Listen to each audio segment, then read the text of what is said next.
बिस्मिल्लाहिर्रहमानिर्रहीम।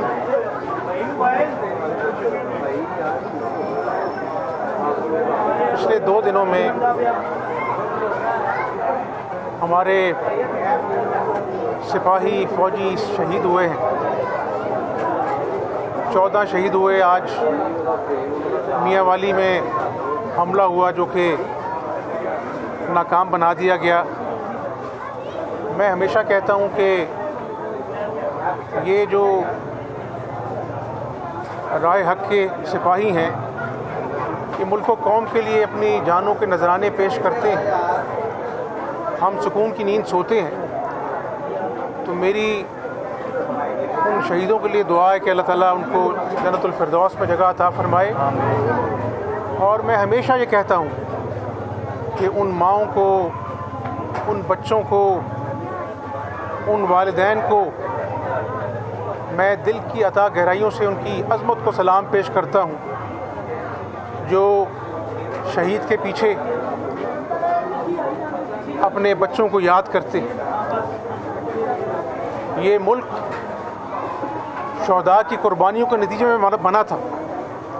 और आज मैं ये समझता हूँ एक सियासी वर्कर के नाते कि हमारा मुल्क बहुत नाजुक तरीन मराहिल से गुज़र रहा है, जहाँ पर महंगाई, होशरबा महंगाई, बिजली के बिल, गैस के बिल, अशियाए खुर्दोनोश की चीज़ें आसमान से बातें कर रही है।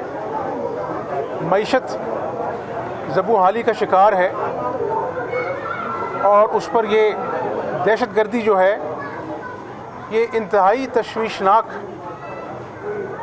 मरहला है पाकिस्तान के लिए। लेकिन पाकिस्तानी कौम ने हमेशा, चाहे वो सैलाब हो, चाहे वो दहशतगर्दी हो, हमने मुकाबला किया है हालात का।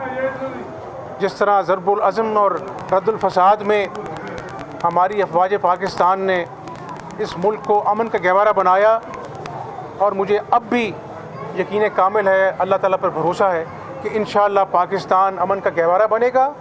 और इंशाअल्लाह मोहम्मद नवाज़ शरीफ की क़यादत में दोबारा से मईशत को ठीक करेंगे, मुल्क के हालात को ठीक करेंगे, दिन रात मेहनत करेंगे। और आज जो गरीबों का जो मसला है, महंगाई और बेरोज़गारी, उसको अव्वलीन तरजीह देंगे इंशाअल्लाह। अच्छा, सर ये बताइएगा कि इस वक्त जो सूरत हाल है, जो गरीबों के लिए पैकेजेस मुतारफ हुए थे, क्या आइंदा भी अगर आपकी हुकूमत आती है तो उस हवाले से आपकी क्या तैयारी होगी? रिलीफ के हवाले से क्या कहेंगे? मेरा ख्याल है कि हमने 200 अरब की आटे पे सब्सिडी दी थी और पूरे पंजाब की 12 करोड़ आवाम को जो है वो आटा सस्ते दामों दिया था। अल्लाह ने हमारी मदद की। और आज मैं फिर दोहरा देता हूँ कि 100 यूनिट तक मुफ्त बिजली का पूरा होमवर्क हो गया था। मैंने प्रेस कॉन्फ्रेंस की थी और चंद दिनों में लोगों को हम वो रिलीफ देने जा रहे थे, लेकिन वो पसंद नापसंद की नज़र हो गया, उसको रोक दिया गया। आज इस दौर में अगर 100 यूनिट आम आदमी को पूरे पंजाब में मुफ्त मिल रहा होता तो आप महसूस कर सकते हैं कि कितना बड़ा उसके लिए रिलीफ होता। इन्होंने कैंसर की दवाइयाँ लोगों पर बंद कर दी मुफ्त। हमने अल्लाह के फजल से आकर कैंसर की और आम दवाइयाँ पूरे पंजाब के अजला में मुफ्त की। तो ये सियासत जो है ये तो होती रहती है, लेकिन अगर मखलूक खुदा की खिदमत जो है वो नियत हो सियासत के पीछे, तो ये सियासत इबादत से कम नहीं है। तो इंशाअल्लाह अगर अल्लाह ताला ने दोबारा मौका दिया तो पाकिस्तान मुस्लिम लीग नून नवाज शरीफ साहब की क़यादत में लोगों को भरपूर रिलीफ देने के लिए पूरी काविश करेगी। अच्छा साहब ये बताइएगा कि सूरत हाल है आलमी दुनिया की, इसराइल बमबारी कर रहा है फ़लस्तीन के ऊपर और तकरीबन 9000 के करीब शहीद हो चुके हैं, बच्चे, ख़वातीन और नौजवान। तो क्या एक आलमी सरबराही कॉन्फ्रेंस भी बनानी चाहिए तमाम मुसलमान ममालिक को मिलकर? मेरा ख्याल है कि यहाँ पर खड़ा हुआ हर इंसान जो है वो फ़लस्तीन के वाक़यात को देखकर उसका दिल दुखता है। और बड़े दिल खराश वाक़यात हैं जब छोटे छोटे बच्चों को, खून आलूदा बच्चों को, ज़ख्मी बच्चों को ले जाया जाता है।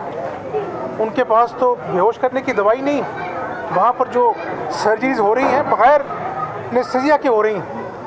ना पानी है पीने को, ना खाने के लिए कुछ है, और हज़ारों लोग जो है वो अल्लाह ताला को प्यारे हो गए हैं। हर मुसलमान का फ़र्ज़ है, आप ममालिक की बात करते हैं, हर मुसलमान का फ़र्ज़ है कि ना सिर्फ इनकी मज़म्मत करें बल्कि हमारी अखलाकी और अपना जो ज़िम्मेदारी है एक बतौर मुसलमान, वो हम उनके साथ हैं। हमारे दिल फ़लस्तीनियों के साथ धड़कते हैं और पाकिस्तान ने पैगाम दिया है कि हम फ़लस्तीनियों के गम में उनके बराबर के शरीक हैं, और ये जुल्म व बर्बरियत की जो दास्तान रकम की जा रही है इसको फिलफौर ख़त्म होना चाहिए, जंग बंदी का ऐलान होना चाहिए, और तमाम ममालिक को जो इंसानियत का दर्द रखते हैं इसमें अपना फाल किरदार अदा करना है। इसमें मुस्लिम लीग नून क्या लाइन लेने जा रही है कि कम अज़ कम जो सियासत में बढ़ती हुई नफरत है उसको ख़त्म किया जाए? मेरा ख्याल है कि वक्त की ज़रूरत है, तमाम सियासी जमातों को एक एजेंडे पे मुत्तहिद होना चाहिए। और मैं हमेशा कहता हूँ कि ये जो मईशत की गाड़ी रुक चुकी है इसको चलाने में सबको ज़ोर लगाना चाहिए, सब जमातों को ज़ोर लगाना चाहिए, और 8 फरवरी के इंतखाबात के नतीजे में जो भी जमात बरसर इक़्तिदार आती है उसको एक एजेंडा, मुआशी एजेंडा पेश करना चाहिए, और उस मुआशी एजेंडे को आइनी तहफ़्फ़ुज़ हासिल होना चाहिए कम से कम 10 साल का, ताकि एक मुआशी सिमत पाकिस्तान की मुतय्यन हो, इस्लाहात हों और मईशत जो है वो फले फूले, ताकि आम आदमी को जो है वो रिलीफ मिले।